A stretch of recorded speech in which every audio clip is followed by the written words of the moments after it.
Soy Ángeles González Gamio, soy cronista del Centro Histórico de la Ciudad de México y de corazón chintololo. Entonces, aquí estoy. Y me da mucho gusto estar aquí, en Azcapotzalco y en esta universidad, en donde yo di clases cuando estaba empezando, pues, el año 2 conejo, porque imagínense en qué año, en los años 70 creo que era. Estaba chiquita entonces la universidad. Cuando Miguel Limón era aquí coordinador de, pues no sé de qué era Miguel, pero aquí trabajé un semestre. Entonces me da tanta emoción ver la hora tan enorme, tan importante, tan exitosa de verdad. O sea que qué gusto estar aquí. Y pues hablando de este libro de Pablo Moctezuma, que oigan, es un libro importantísimo, de verdad. En este libro Pablo juntó 6 biografías que había escrito a lo largo de los años. Todos ellos son importantísimos, pero ahora tenerlos aquí juntos es maravilloso, porque le voy a decir una cosa, en realidad estos trabajos son mucho más que unas biografías simplemente, no es nada más una descripción de la vida de un personaje. Pablo escribe de estos personajes, que fíjense quiénes son: Hidalgo, Juárez, Villa, Zapata, Cárdenas, Morelos, ¿no? Todos 6 personajes claves de nuestra historia, pero con los que Pablo se siente muy identificado. Entonces Pablo realmente, después de que se metió al alma de estos personajes, como los admira profundamente, coinciden mucho de su pensamiento, de su ideología, de sus principios y valores, Pablo se puso realmente a meterse en las vidas para poder entender muchas de sus acciones, del compromiso que tuvieron, cómo se forman, cuáles son los sentimientos, ¿no?, que los guió en la vida. Entonces es maravilloso porque nos permite realmente conocer al ser humano que hay atrás de estos personajes. Y eso es muy importante porque nos permite identificarnos con ellos, ¿no? Uno piensa, ay, pues, bueno, saben, de verdad, yo podría ser como un Cárdenas o un Zapata, vamos, en nuestra manera de vivir la vida, ¿no? No vamos a poder hacer esas hazañas heroicas que hicieron ellos, ¿no? Bueno, la mayoría de ellos pensemos que, pues, pagaron con su vida la lucha que llevaron a cabo, ¿no? Fue verdaderamente, pues sí, aquí en este caso se aplica perfectamente la palabra de heroísmo, de héroes. Pero lo que es importante es la convicción que había atrás de eso, ¿no? Y es lo que Pablo nos permite ver. Es muy bonito porque empieza desde que nace el personaje, cómo era su familia, su entorno, cómo fue la niñez, la juventud. Casi todos tuvieron vidas difíciles, debo de decir. Y es maravilloso cómo estos hombres estuvieron en los campos de batalla, estuvieron siempre arriesgando su vida, muchos de ellos tuvieron heridas en muchas ocasiones, pero lo que es importante es como lo que los guiaba en todas esas acciones que llevaron a cabo. Entonces el heroísmo es que había atrás de eso, había un compromiso muy claro. Sobre todo todos se distinguen porque en todos había un gran amor y preocupación por las clases más desposeídas, por los indígenas de manera muy importante, los campesinos, los obreros, ya algunos de ellos, ¿no?, en su momento. Y ese compromiso los va a hacer un leitmotiv, un motivo de vida que los va a llevar a no dar por vencidos nunca. Y muchos de ellos dejaron vidas muy cómodas para encabezar estas luchas, que podemos bien llamar luchas sociales. Pero fue más allá nada más de una lucha social por mejorar la vida de los indígenas, de los campesinos. También había, que eso es muy interesante, un amor por México, por la patria, por preservar su soberanía. En ese entonces ni siquiera había mucho el término de soberanía, no se entendía lo que era, porque se sabía que teníamos que ser un país independiente, ¿no? Porque muchos de ellos, fíjense nada más, por ejemplo, Hidalgo, Morelos, bueno, estaban luchando por hacer un México libre, por librarnos del yugo español. Fíjense además la trascendencia de los ideales que ellos estaban persiguiendo. Pero conjuntamente con eso iba también la preocupación por mejorar la vida de los indígenas, de los campesinos que estaban juzgados por los terratenientes españoles, como después lo fue ya en la época de la Revolución, ¿no? Todo lo que tenían, el poderío que tenían todos los hacendados, que pues prácticamente era como que habían tenido los españoles, ¿no?, antes de la independencia. Entonces Pablo nos va presentando cada uno de estos personajes empezamos con Hidalgo, ¿no? Y aparte, ¿saben una cosa que tiene Pablo? Que rompe muchos mitos maliciosos de la historia, ¿no? Que, por ejemplo, de que Villa era un bandido. Pero entonces Pablo, como se ha metido tan profundamente a estudiar los personajes, nos cuenta por qué se le acusaba de bandido y cuál es la realidad que hay atrás de eso, ¿no? Por ejemplo, también de Cárdenas, ¿no? De Cárdenas, pues me ponen criticada pues, por toda la gente de derecha, ¿no? Fueron afectados por todos esos grandes hacendados y vieron afectadas sus latifundios enormes que tenían por Cárdenas, ¿verdad? Que lo consideraban un comunista terrible, que nos quería vender a los rusos. Falso totalmente, no sé, alguien defendió la soberanía nacional, fue precisamente Cárdenas, ¿no? Y fíjense, algo importantísimo de este libro de Pablo, que el título es muy bueno, Sembrando Futuro, sí, porque miren, ahorita precisamente en estos momentos en que se tiene que tomar una decisión, ¿no? Con las elecciones que vienen, del futuro que queremos para nuestro país, este libro es ejemplar, porque nos va a hacer ver muchas cosas, ¿no? De los peligros que tenemos. Y es increíble cómo ya, les voy a decir, gente como Morelos, Zapata, hablaban ya del peligro que era Estados Unidos, cómo no siempre iba a tratar de aplastarnos, y si en lo posible hasta quitar nuestra independencia y posesionarse de México. Bueno, ya lo preveían, ya lo veían ellos, ya eran sus preocupaciones. Pablo nos hace ver eso, que eso es impresionante, ver cómo ya tenían esa visión de futuro. En Zapata es algo impresionante. Bueno, todos ellos, ¿no? Y Cárdenas, el arrojo que tuvo de haberse enfrentado a esas poderosísimas compañías norteamericanas, holandesas, alemanas, que eran dueñas del petróleo. Digo, ¿cómo?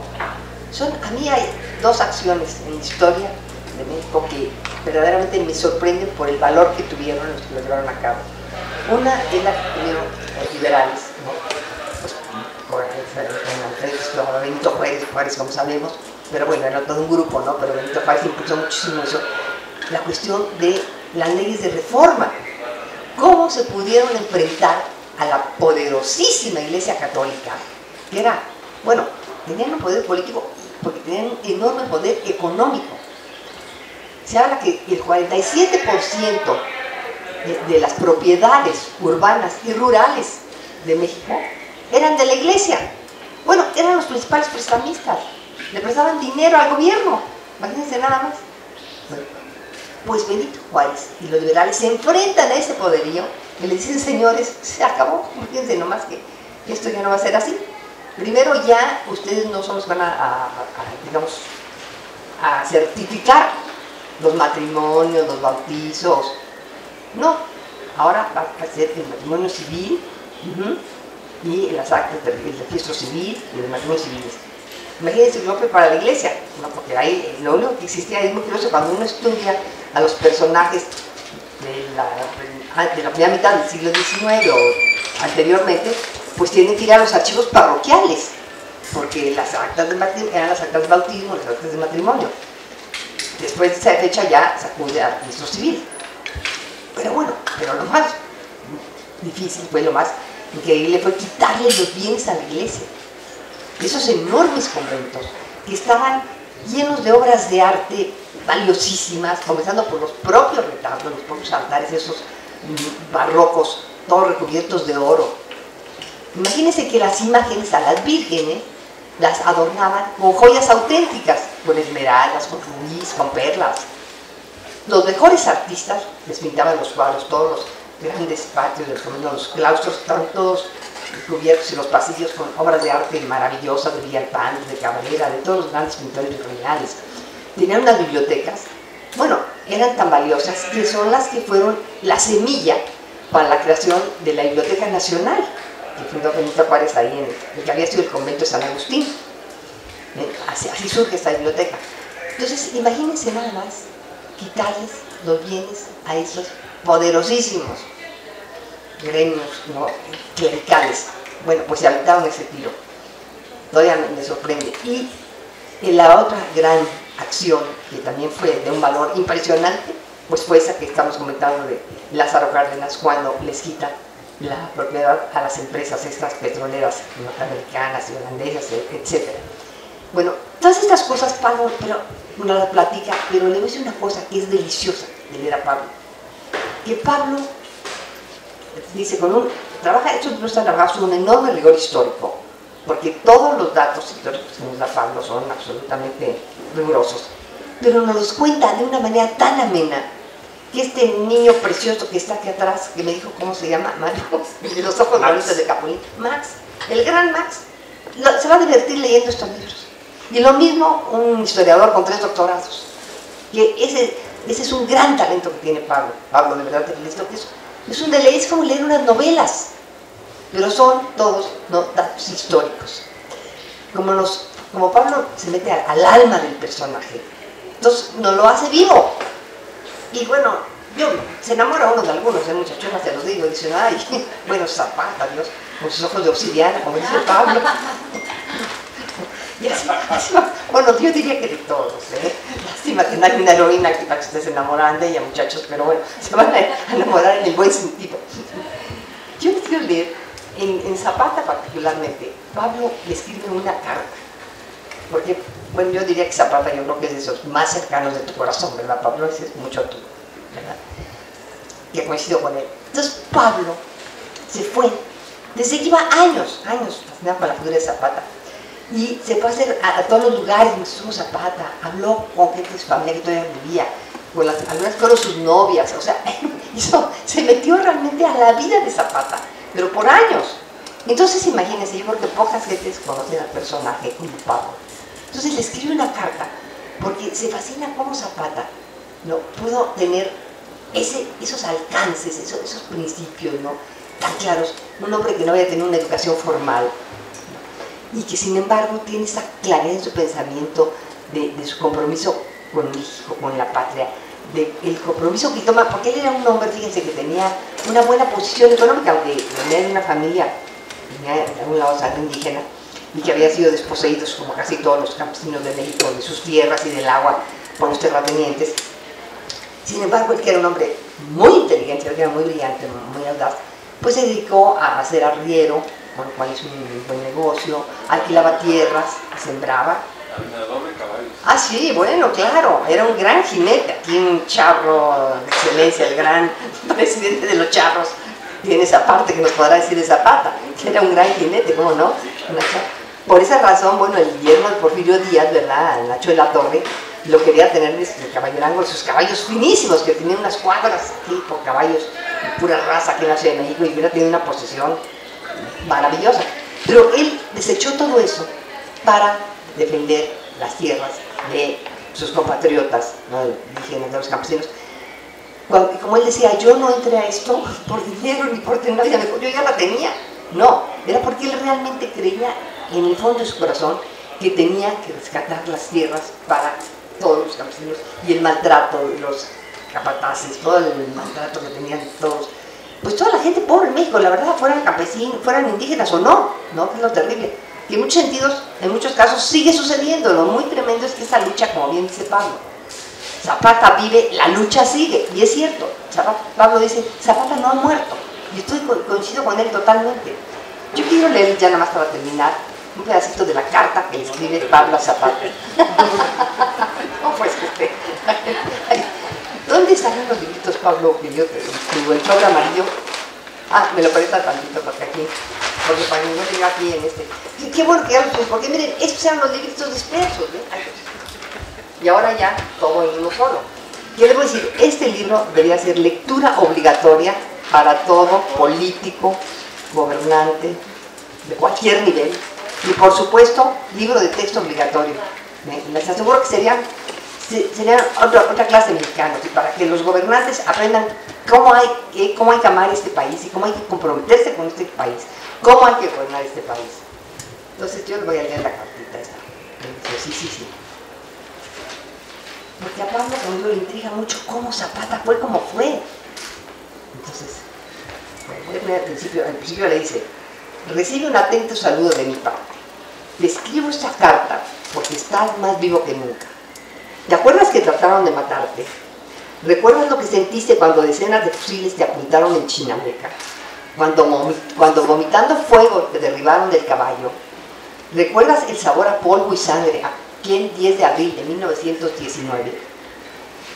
¿Quién les iba a decir a tus enemigos que a pesar de todo ibas a seguir vivo y cabalgando, recorriendo distancias a galope, llenando a México con tu presencia, rompiendo fronteras? Bueno, la carta es bastante larga, entonces voy a leer esta última parte. Dice: ¿por qué fuiste como fuiste? Una gente como tú no se entiende en los días de hoy. ¿Qué es eso de ser sincero, sencillo, responsable, generoso? ¿Cómo era posible que un general como tú se quitara el alimento de la boca, se descobijara para cubrir a un humilde soldado? ¿Dónde se había visto eso? Tampoco se entendía en tus días. La llamaban indio, bandido, ignorante, guarachudo, que para nada era guapo y elegante, como se vestía de charro. Aquí el charro dirá, ¿verdad? Pues en su caballo arrasando. No, pues era un mangazo. Pero a ti no se te ocurrió aprovecharte. Dabas órdenes estrictas de no saquear, de respetar al pueblo, de pedir humildemente un taco y un vaso de agua, mientras los otros revolucionarios, entre comillas, se quedaban con las mansiones de los más ricos, saqueaban las iglesias, se quedaban con las haciendas. ¿Cómo le hiciste para ver tan claramente, sin haber ido a la universidad, los peligros que tendría México en las décadas posteriores? Desde aquellos años anunciabas: los Estados Unidos se echarán contra nuestra nacionalidad. Fíjense nada más, ¿en qué época? Lo decía Zapata.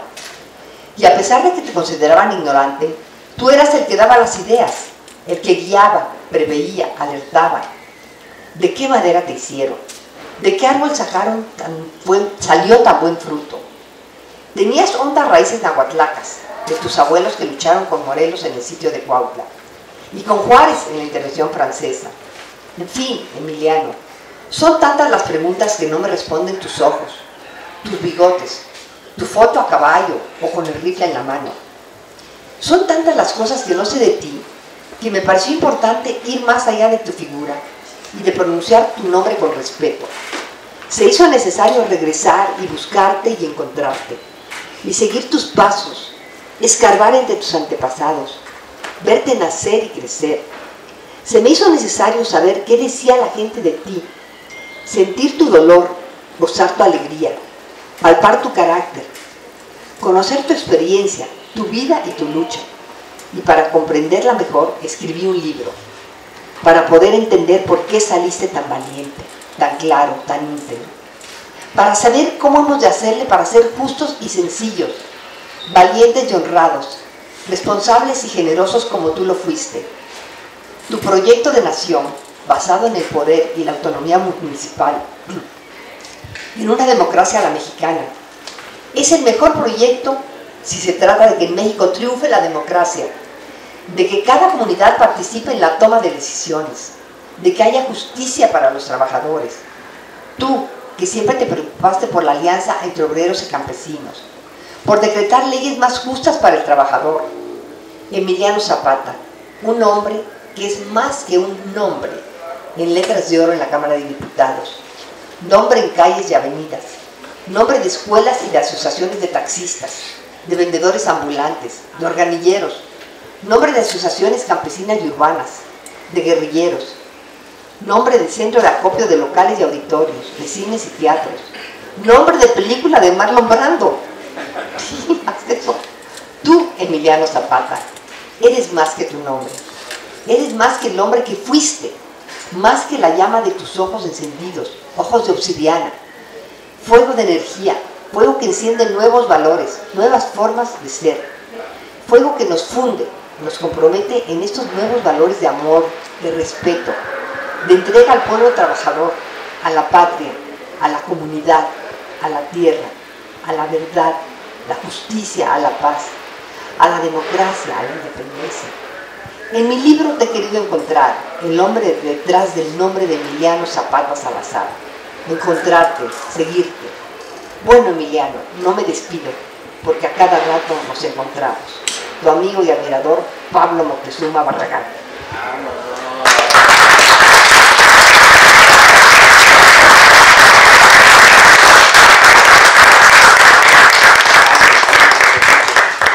Que siga un ratito, dice. Bueno, democráticamente, levanten la mano los que quieren que siga Ángeles. No los comprometas. Los que estén en contra de que continúen.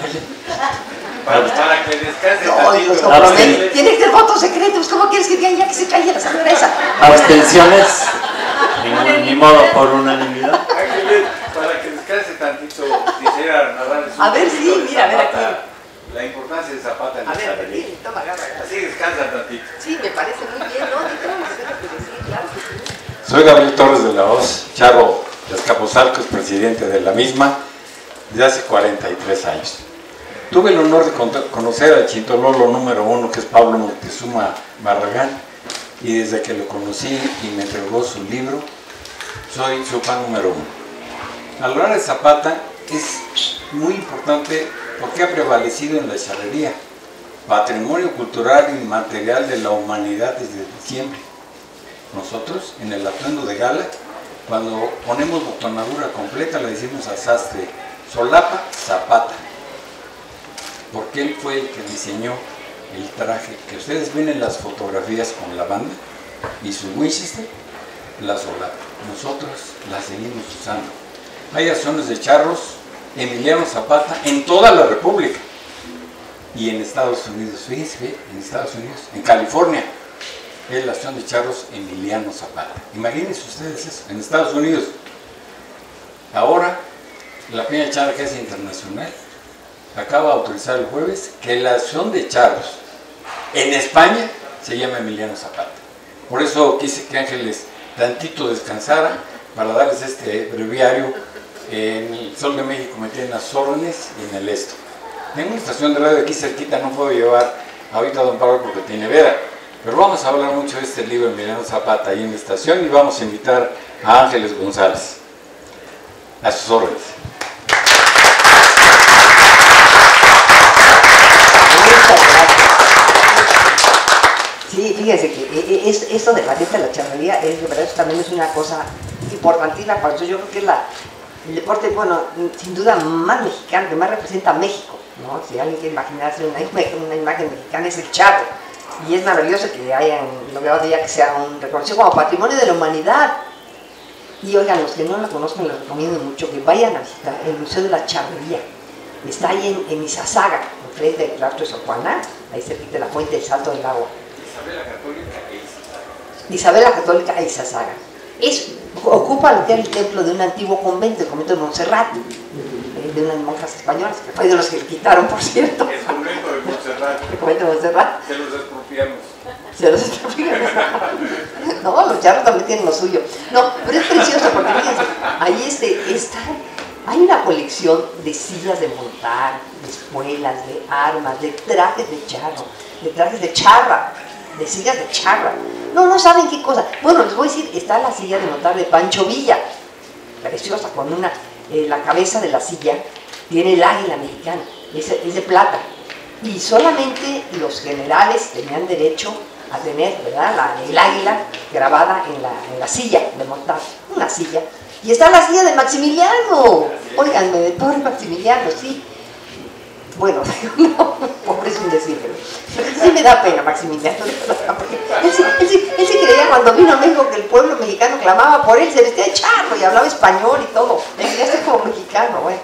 En fin, pero, y también está, ¿saben qué? Elegantísimo, el traje de charro negro, con su botonadura de plata, con la que se casó Jorge Negrete con María Félix. Nomás para mencionarles algunas de las prendas para que no dejen de visitar ese museito. Les voy a comentar parte de un libro de los estos que son maravillosos. Bueno, ustedes lo tienen aquí todos, pero el de Juárez. Este es un libro también, bueno, también tiene que ser el libro de cabecera de político. Nadie podría estar aspirando a un cargo público si no ha leído primero el libro de Pablo. Eso tenía que ser y hacerles un examen, ¿verdad? Para ver si lo leyeron y lo entendieron, porque no todos seguramente lo habrán entendido, pero bueno, ¿no? Las ideas básicas, por lo menos que las entiendan. Que este libro es muy conmovedor. Fíjense el título, qué bonito: La serenidad que venció al imperio. Cuando ve uno aquí, como Benito Juárez, con qué heroísmo, cuando llegaron estos franceses malvados y se instaló Maximiliano y eso, y Benito Juárez se lleva a la República al exilio de su carretita negra, esa de una austeridad y una sencillez casi parecida al cochecito de Pablo. Tu coche se puede comparar con la carreta de Benito Juárez. A ustedes vecinos. Bueno, se va Benito Juárez, imagínense nada más con sus más allegados en su carreta, pero no queda ahí la cosa. Lleva con él el archivo de la nación. Ese fue un acto, de verdad, de un heroísmo. Imagínense, iban como 37 carretas, ¿verdad, Pablo?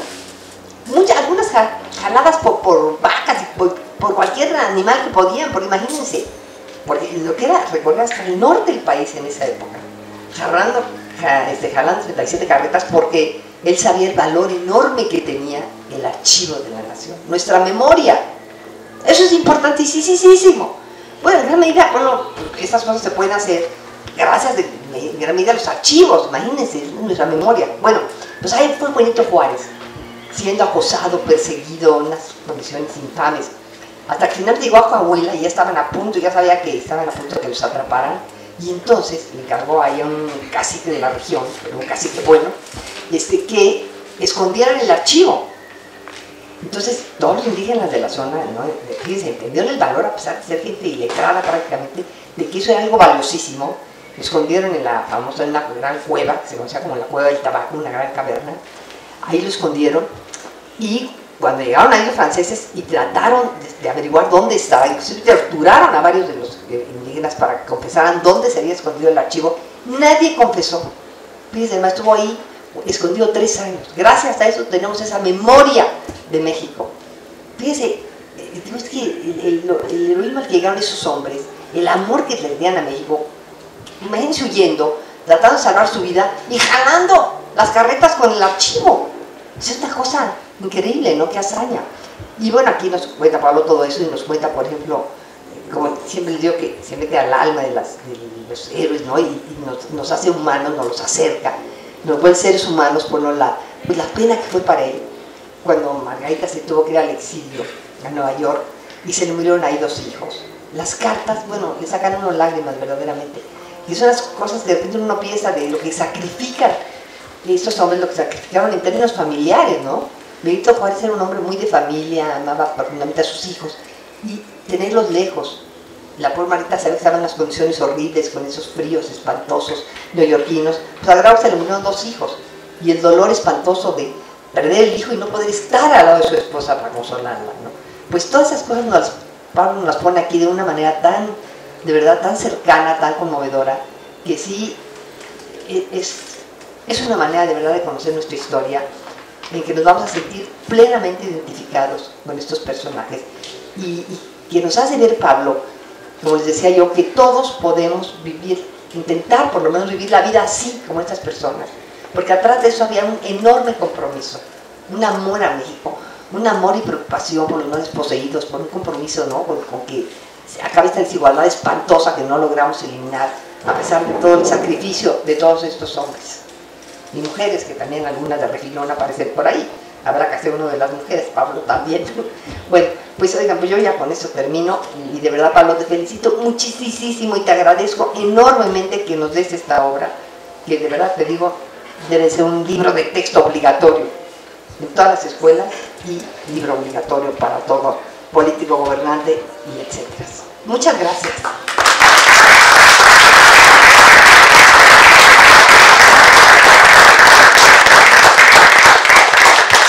Tiene que hablar el autor, ¿verdad? Varias palabras, varias.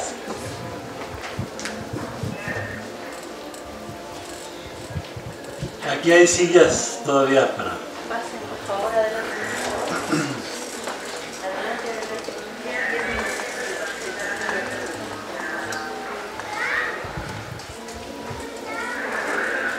Muchas gracias, Ángeles, por tus palabras que me conmueven. Hay un poema de Bertolt Brecht que todos conocemos y es bueno recordarlo, que dice: hay hombres que luchan un día y son buenos. Hay otros que luchan un año y son mejores. Hay quienes luchan muchos años y son muy buenos, pero los hay que luchan toda la vida y esos son los imprescindibles.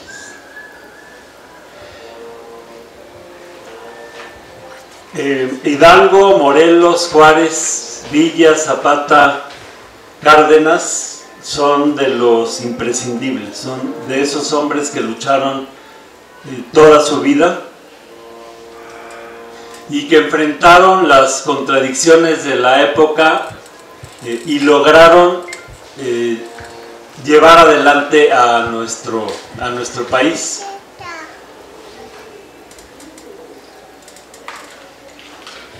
La historia avanza en base a retrocesos, flujos, reflujos, y en los puntos más oscuros de mayor retroceso es cuando el pueblo de México se decide y rompe con aquello que lo oprime.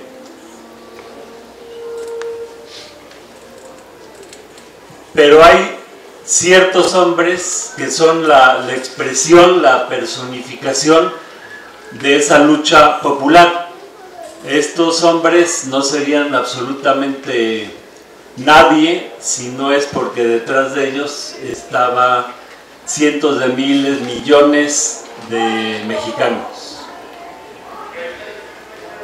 Son un ejemplo que llevan adelante al pueblo y lo deciden acabar con la situación de opresión que viven. Si analizamos la historia, hoy por ejemplo estamos precisamente en uno de esos puntos donde vivimos una situación que debe ser superada, así como Hidalgo y Morelos lucharon contra el colonialismo. Hoy nosotros tenemos que luchar contra el neocolonialismo, así como Hidalgo, Morelos, Villa, Zapata, Cárdenas lucharon contra la extrema explotación de los trabajadores, de los campesinos, de los obreros.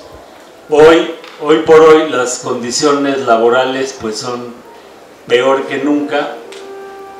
Así como Hidalgo luchó contra la esclavitud, nosotros tenemos que luchar contra la esclavitud moderna, que en el fondo es lo mismo que se vivía hace siglos, cambian las formas nada más. Hace siglos el peón le pagaban y tenía que ir a las tiendas de raya, lo endeudaban. Como estaba endeudado, trabajaba todo el día para el hacendado y bueno, era un trabajo sin descanso. Luchas de 150 años llevaron a establecer la jornada de 8 horas y bueno, otros derechos. Si analizamos la vida actual, pues los trabajadores trabajan todo el día. Ya no hay jornada de 8 horas, a todos nos endeudan, así como los peones de la época de la dictadura de Porfirio Díaz, nos endeudan y endeudados pues a trabajar sin parar ahora es para los bancos, ¿no? Ya no es para los hacendados. Pero esta situación de extrema explotación de los trabajadores el día de hoy pues es muy parecida a la situación contra la que lucharon Hidalgo, Morelos, Juárez, Villa, Zapata.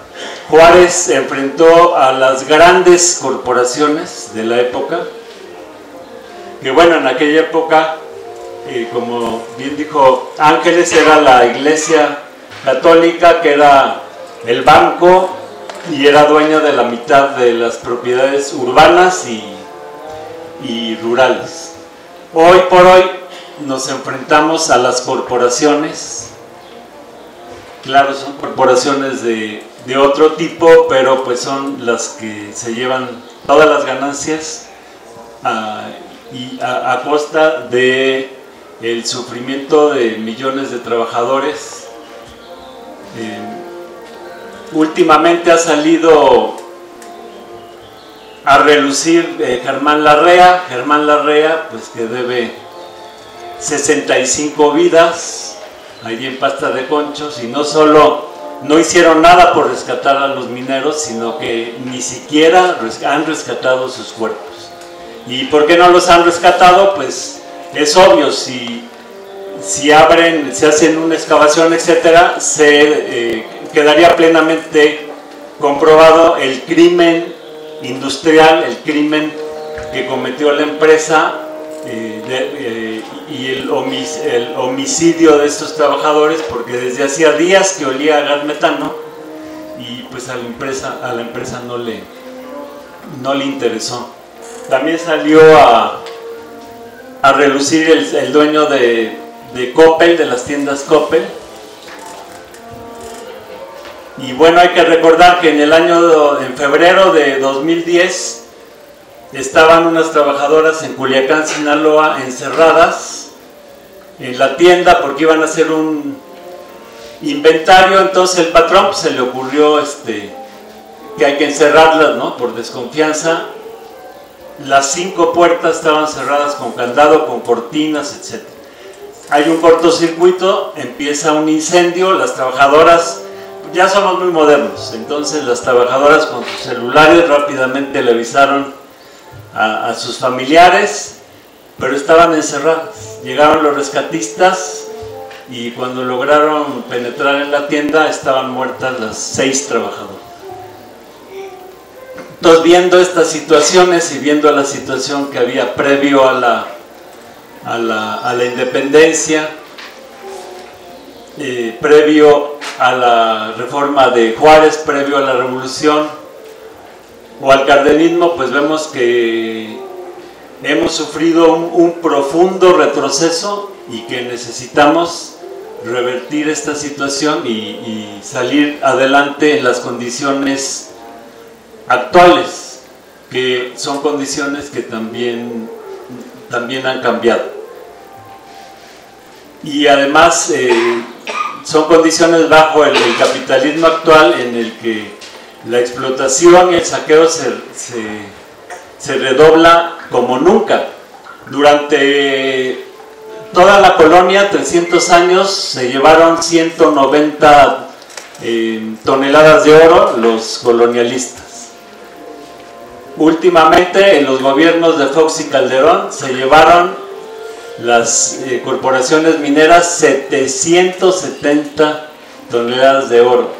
El saqueo se ha redoblado de manera impresionante, y además la forma de explotación de las minas actuales con las de la colonia, bueno, en la colonia de perdida dejaban ciudades y actualmente dejan tierra arrasada, envenenada, contaminan el aire, el agua, en fin.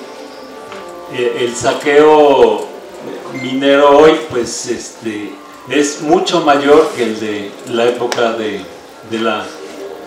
la colonia. Entonces en el capitalismo actual la situación y las contradicciones se han agudizado como nunca, y vamos a salir, así como el pueblo de México lo ha demostrado reiteradamente. Es un pueblo que tiene la capacidad para, cuando se levanta, dar la lucha hasta que cambia la situación. Entonces creo que es muy muy importante el ejemplo, el impulso que nos dan las luchas de estos héroes para poder lograr salir de la situación actual. Y bueno, este ejemplo es el que quieren destruir con esta historia en la cual hacen una caricatura de estos personajes sobre Hidalgo, Morelos, Juárez, Villa, Zapata, Cárdenas. Pues hay hay una caricatura, por ejemplo, de Hidalgo, pues lo pintan como un viejo loco, mujeriego, jugador que se aventó como el Borras y no sabía ni lo que quería, y además que se arrepintió. Lo mismo que con Morelos. Todo esto es falso. Aquí en estos textos se comprueba fehacientemente que ni Hidalgo ni Morelos se arrepintieron, y que esas cartas pues las fabricó el virrey para desprestigiarlos, precisamente para acabar con el ejemplo. O sea, no solo quieren acabar físicamente con los héroes, quieren acabar con el ejemplo de que es posible vivir toda una vida siendo congruentes, luchando con y para el pueblo, sin doblarse. Lo que nos quieren decir es que todo el mundo tiene su precio, y todo el mundo, van a disculpar la palabra que voy a decir, pero que todo el mundo a la hora es un culero, y se echan para atrás. Entonces, bueno, aquí en estos textos pues se aclaran muchos de estas descalificaciones. Por ejemplo, de Hidalgo dicen pues que era un salvaje, sanguinario, que en la Alhóndiga de Granaditas hicieron una matanza. Bueno, pues Hidalgo pidió 2 veces que se rindieran pacíficamente. Después los que empezaron a disparar fueron los españoles, hasta que en la balacera muere. No, en la Alhóndiga de Granaditas, ahorita me fue el nombre del intendente Riaño, le dan un balazo en la cabeza, muere. Entonces los españoles sacan la bandera blanca, o sea, muere su comandante, sacan la bandera blanca, los insurgentes se acercan y los españoles les vuelven a disparar. Mataron como a 3,000 insurgentes antes de aquella famosa escena del Pípila, y que quemaran la puerta y que entonces entraran. Bueno, previamente Riaño y compañía habían desabastecido al pueblo de Guanajuato, y toda la comida la habían, junto con todas las riquezas, etcétera, la tenían en la Alhóndiga. Entonces el pueblo de Guanajuato estaba furioso porque lo habían dejado sin alimentos. Entonces, bueno, con todas estas condiciones entra la gente, y pues sí, estuvo bastante violento, pero ¿quién provocó la violencia? Y lo que hicieron Hidalgo, Allende y compañía pues fue tratar de evitar sobre todo excesos y que se tocaran mujeres, niños, etcétera. Porque además Riaño, o sea, no solo juntó todos los alimentos, toda la riqueza, sino que metió a los niños, a las mujeres ahí a la Alhóndiga. Entonces, bueno, ¿quién generó esa situación? Pues los españoles, los colonialistas españoles. Y bueno, aquí también en la historia de independencia pues se ve cómo actuaban Calleja, cómo actuó Iturbide, que si seguimos la historia pues fue la misma forma en que actuaron en contra de los campesinos zapatistas, Juvencio Robles y ese tipo de asesinos que están siempre al frente de los ejércitos de la reacción. Entonces, bueno, de esta manera van construyendo una historia falsa para desacreditar a los grandes hombres, y que son grandes por las causas sociales que encabezaron. Y estos descalificadores o falsificadores pues, se meten a la vida privada, ¿no? Que si eran mujeriegos o no eran mujeriegos, que si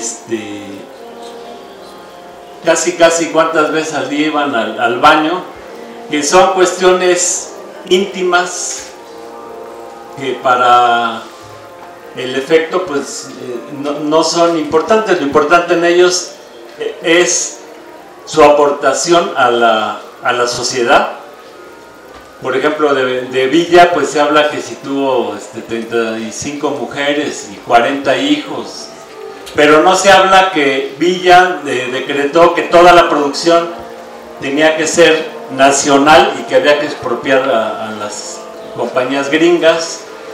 De eso no se habla. De su labor educativa, en fin, de toda su acción social, no se habla. De lo que se habla es que si tuvo tantas o cuantas mujeres, ¿no? Creo que es muy importante rescatar este ejemplo, porque esto pues fortalece la autoestima colectiva del pueblo mexicano para que se anime a romper las cadenas actuales, y definitivamente terminar con la explotación entre las personas y con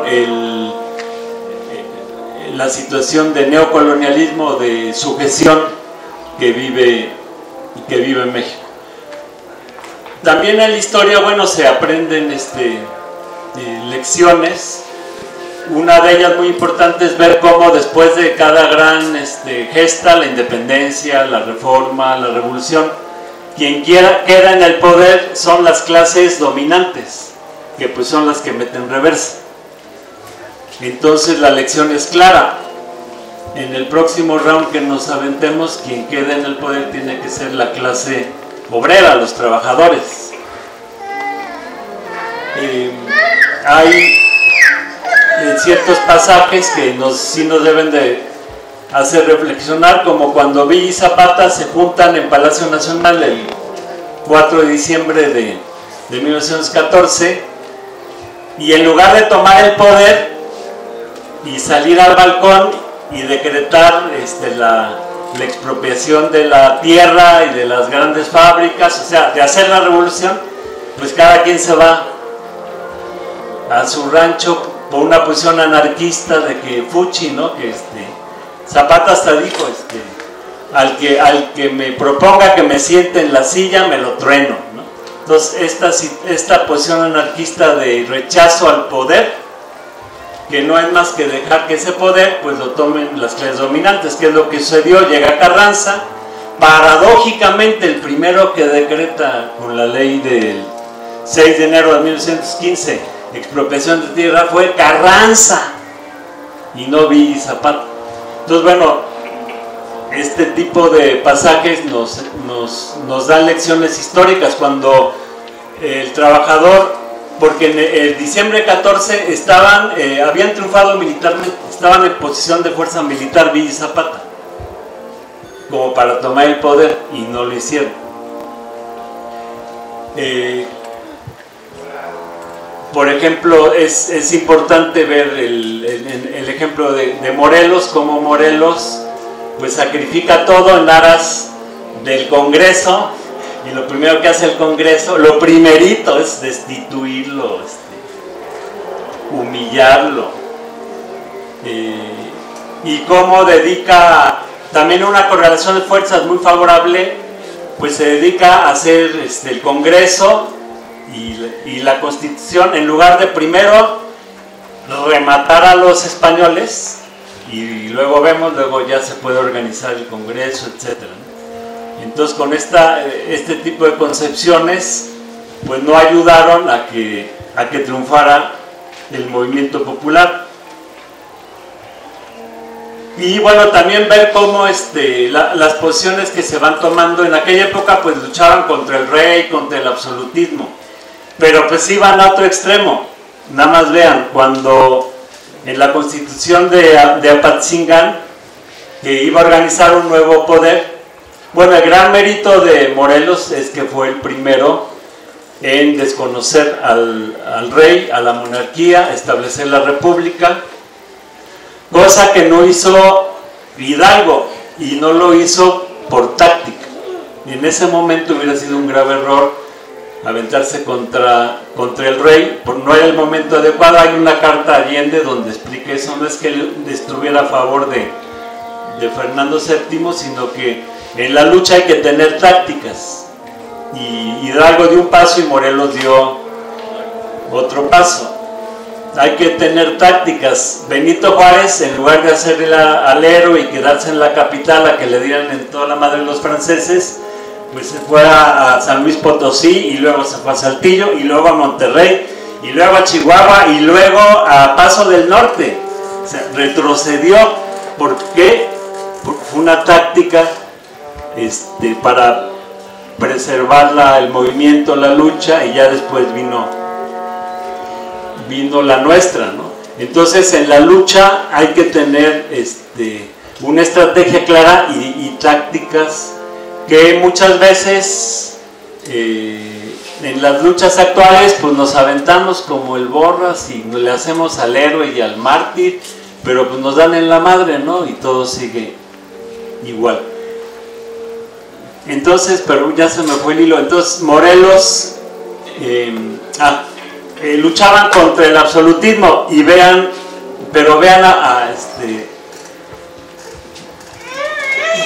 qué es lo que aprobaron en la Constitución. El Ejecutivo era colegiado, o sea, ya no había un rey, ahora había un Ejecutivo colegiado, constando el supremo gobierno de 3 mexicanos, o sea, el Ejecutivo eran 3, que se turnaban en la presidencia cada 4 meses. Y cada año salía por sorteo uno de ellos de la presidencia. Entonces había 3 presidentes turnándose cada 4 meses y cada año volaba a ver quién salía de la presidencia. Entonces, bueno, el objetivo era luchar contra el absolutismo del rey, la concentración del poder en manos del rey, pero pues iban a un extremo. Los diputados duraban 2 años en su encargo y no existía la reelección, ni en diputados ni en el Ejecutivo. En el Supremo Tribunal, o sea, judicial, sus 5 miembros se turnaban en el poder cada 3 meses.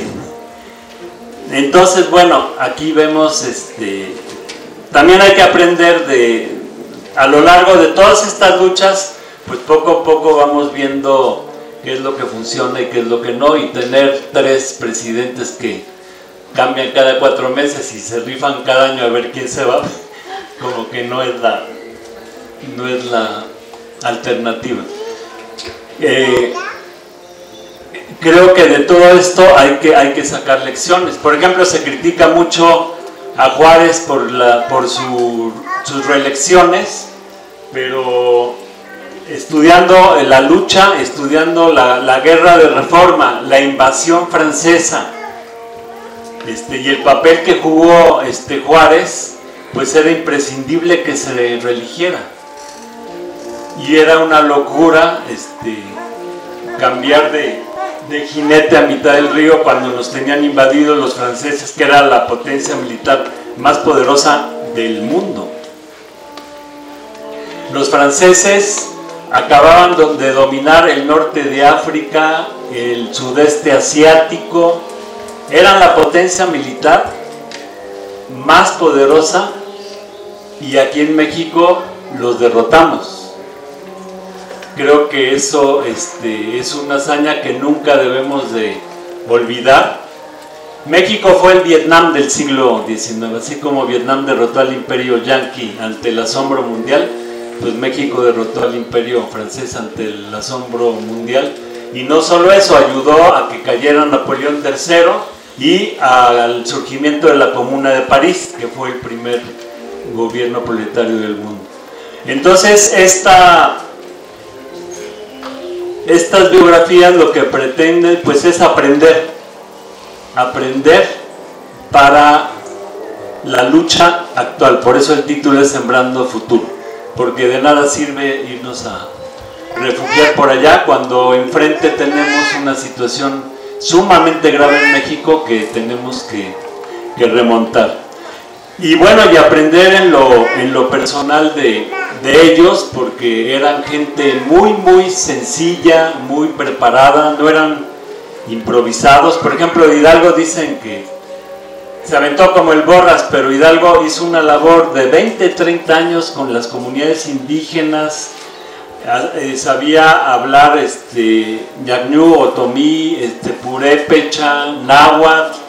Hizo una labor intelectual durante décadas. Organizaban tertulias, que en el fondo pues eran reuniones donde se juntaban los intelectuales a generar las nuevas ideas. Entonces fue gente que preparó la lucha durante largos años, no eran improvisados.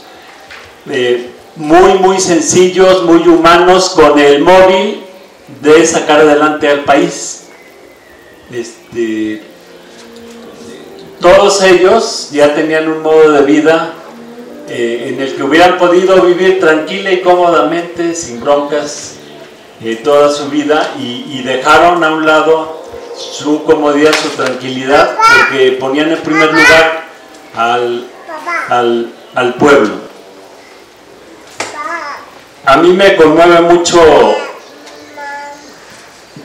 pensar en Hidalgo. Su última noche lo iban a fusilar a las 6 de la mañana. ¿Y a qué se dedicó sus últimos momentos? Se dedicó a escribirle un poema a cada uno de sus carceleros.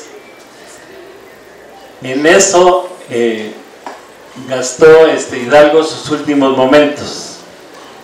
Y dejó en la pared, escrito a carbón, un poema a Ortega, que dice: Ortega, tu fina crianza, tu índole y estilo amable siempre te harán apreciable aún en mentes peregrinas. Tiene protección divina la piedad que has ejercido con este pobre desvalido que mañana va a morir y no te podrá agradecer ningún favor recibido. Y otro poema, Melchor. Melchor, tu gran corazón ha donado con pericia lo que pide la justicia y exige la compasión. Das consuelo al desvalido en cuanto te es permitido. Partes tu postre con él y agradecido. Miguel te da las gracias, rendir. O sea, en eso estaba la mente de Miguel Hidalgo. Pero Televisa en sus novelas lo pone despeinado y desesperado y arrepentido y enloquecido, ¿no? Creo que sí es importante estudiar la vida de nuestros héroes para pues aprender muchas lecciones y pues vacunarnos en contra de toda esta propaganda que es cotidiana, ¿no? Que lo que busca es descalificarnos. ¿Y por qué quiere descalificarnos? Para que no haya un ejemplo que todos retomemos de que hay que ser firmes, consecuentes y luchar por un futuro para nuestro México, para nuestros hijos, para los trabajadores, para nuestro pueblo. Creo que hay mucho que aprender de Hidalgo, de Morelos, de Juárez, de Villa, de Zapata, de Cárdenas, y este libro pues es una modesta aportación a revisar la historia, pero no para ver con cuántos se acostaron o no se acostaron, sino para ver la ruta de salida para el objetivo final, que es la eliminación de la explotación entre las personas y la plena soberanía popular y nacional para cada uno de los países del mundo. Gracias.